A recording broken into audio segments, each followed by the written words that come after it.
Note to learner: this video provides content that will be hosted on the Ginnie Mae LMS in the near future. In this video, you will not be able to interact with screen content to include selecting pop-ups, launching resource hyperlinks, and answering knowledge check questions. Nonetheless, you will be presented with all of the content presented in the interactive e-learning training. Though the audio narration may request that you select items or buttons on the screen, please pause the video to read the content and then select play to continue with the video. When the video advances to a knowledge check, please pause the video and try to answer the question in your head. Select play to see the correct answer or answers to the question. Welcome to Overview of Investor Reporting Workflow. The purpose of this training is to provide new issuers and new employees of existing issuers with a fundamental understanding of the investor reporting workflow. Select objectives to learn what you will be able to do by the end of this module. Select Next to continue when you are ready.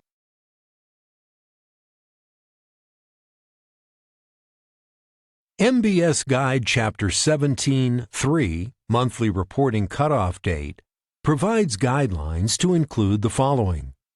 Each issuer must establish a monthly reporting cutoff date for purposes of making payments to security holders.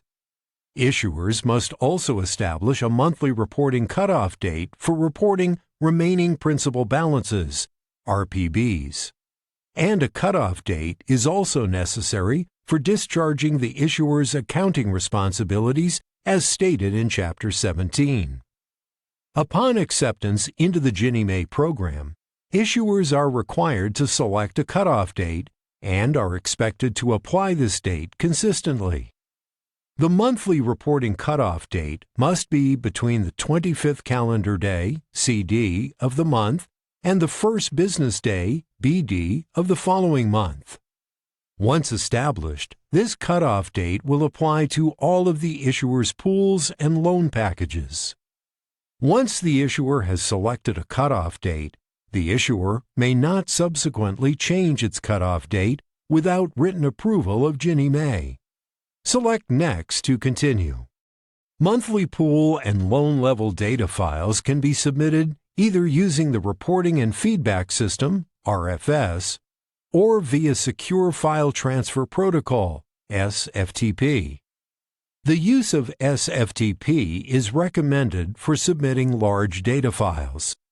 This is because RFS file upload has a file size limitation, which may require the issuer to submit several smaller files versus one large file. Issuers also have the ability to manually report required monthly pool and loan level data in RFS through online entry. Select Next to continue. Now, check your understanding.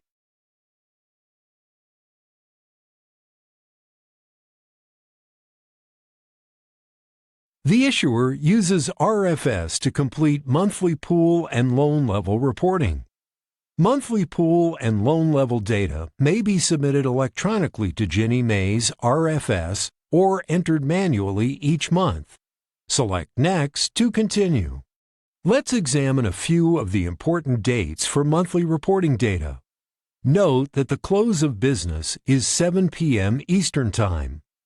Pool data reporting begins on the 25th calendar day. 100% of pool and loan data must be reported by COB on the second business day of the month. On the third business day, critical corrections are cleared. Critical RFS exceptions must be cleared by COB on the fourth business day of the month. Between the fifth and ninth business day, non-critical corrections are cleared. Non-critical RFS exceptions must be cleared by COB on the 10th business day of the month. Select Next to continue. These are monthly workflow items for multifamily reporting. This list varies from the single-family workflow timeline. Let's review the Reporting and Feedback System timeline. RFS opens on the 25th of the month for reporting on the morning of the first calendar day. Processing of RFS pool and loan file submissions begins on the morning of the first calendar day. Issuer files are processed automatically upon receipt in order received. Note that RFS feedback is posted in e-notification. The initial pre-collection notice is available on the third business day, which is based on the second business day security RPB. Prepayment penalty must be reported by 7 p.m. Eastern Time on the fourth business day. However, they may be reported as early as the first business day. The final pre-collection notice is available on the sixth business day, which is based on the fourth business day security RPB. Select Next to continue. Let's continue with the reporting and feedback system timeline. The monthly reporting certification opens the 10th business day, with the deadline being 7 p.m. Eastern Time on the 14th business day. Guarantee fee, G fee, is drafted from your designated bank account on the 10th calendar day. P&I draft occurs on the 15th calendar day. And RFS is closed for current month reporting on the 25th of the month. Select Next to continue. These are monthly workflow items for single-family reporting. This list varies from the multifamily workflow timeline. Let's review the reporting and feedback system timeline. RFS opens on the 25th of the month for reporting on the morning of the first calendar day. Processing of RFS pool and loan file submissions begins on the morning of the first calendar day. Issuer files are processed automatically upon receipt in order received. Note that RFS feedback is posted in e-notification. The initial pre-collection notice is available on the third business day, which is based on the second business day security RPB. The final pre-collection notice is available on the sixth business day, which is based on the fourth business day security RPB. Select Next to continue. Let's continue with the reporting and feedback system timeline. The monthly reporting certification opens on the 10th business day, with the deadline being 7 p.m. Eastern Time on the 14th business day. G fee is drafted from your designated bank account on the 10th calendar day for Ginnie Mae 1. P&I draft for Ginnie 1 occurs on the 15th calendar day. G fee is drafted from your designated bank account between the 18th and 20th calendar day for Ginnie Mae 2. See Chapter 6, Fees, for details if the calendar day is not a business day. P&I draft for Ginnie 2 occurs on the 20th calendar day. See Chapter 15, Payments to Security Holders, for details if the calendar day is not a business day. And RFS is closed for current month reporting on the 25th of the month. Select Next to continue. Now check your understanding.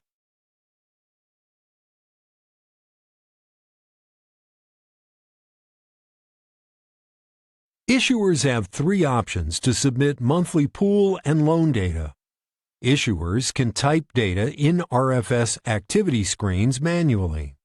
They can upload files directly into RFS.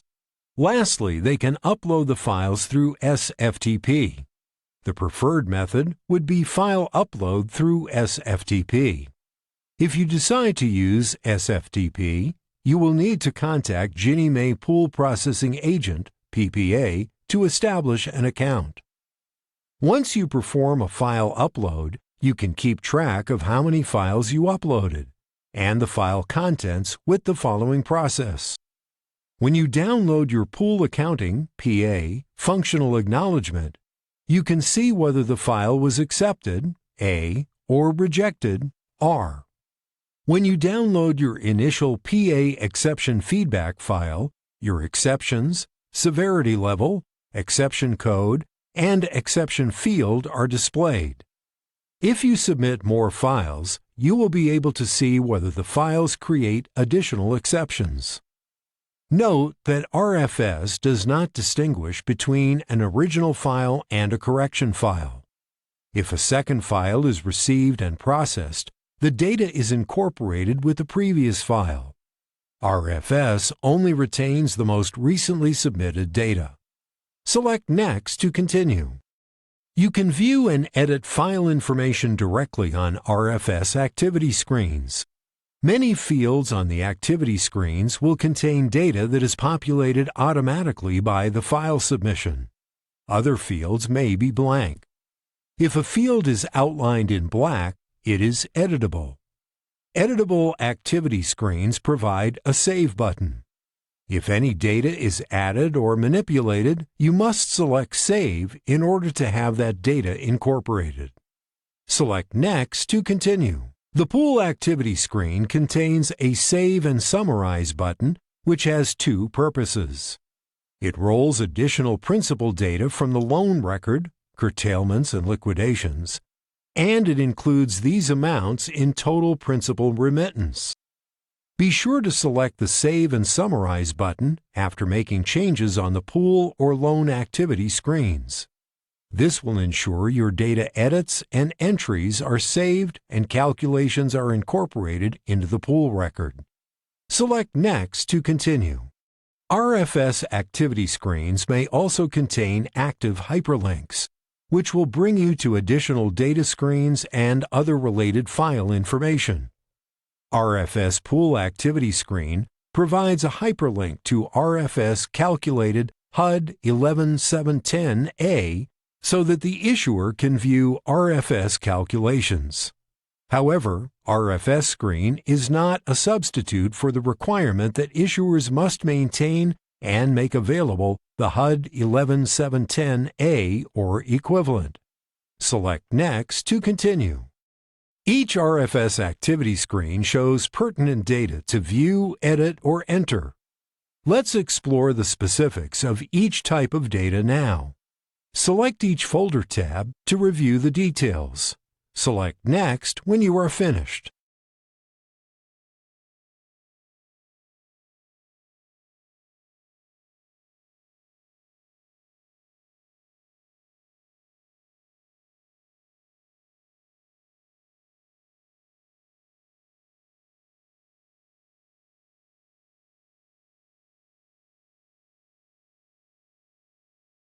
Now, check your understanding.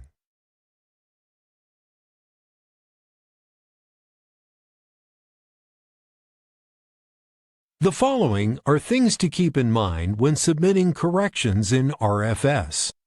Note that RFS does not distinguish between an original file or a correction file. All files use the same format. If a second file is received and processed, the data is incorporated with the previous data. Once that file has been submitted and processed, the data cannot be retracted. Importantly, RFS only retains the most recently submitted data. Should you submit a second file, incorporating more recent data, that's the last data that exists in the system. Note that one file doesn't necessarily alter all the information from an original file. You can confirm that your file successfully loaded by reviewing PA Functional Acknowledgements, FA, on either e-notification or the RFS FA download screen. Select Next to continue. To view the FA in Exception Feedback, take the following steps. First, access the RFS Exception Feedback module. Second, select the Download tab. The next screen displays information such as receipt date, the pool count, loan count, and the accept and reject status. Then, notice that this issuer has submitted 3 files. 2 were rejected and 1 was accepted. To view the reason a file was rejected, select the file name at the far left-hand side of the screen and left-click to open. Lastly, you will see a reject message. This one states the file was rejected because the file name format is incorrect. Correct the reason for rejection and submit the revised file. Select each button on the screen to review the corresponding pictures. Select Next when you are finished.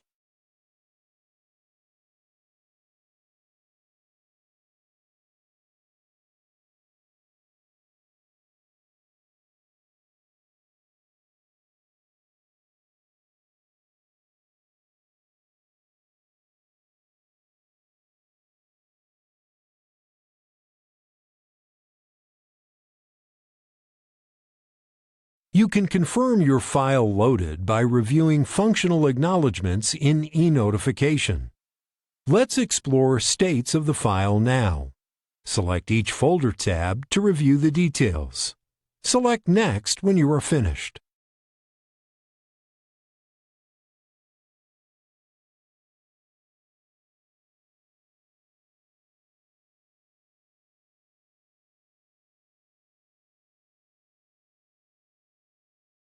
Now, check your understanding.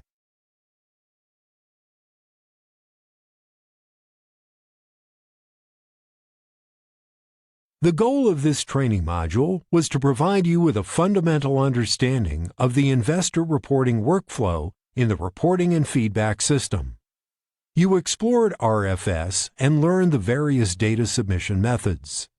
You then delved into the methods for reporting corrections and how functional acknowledgements display. You should now be able to describe two ways to report pool and loan level data. You should know when and which records are required to be reported.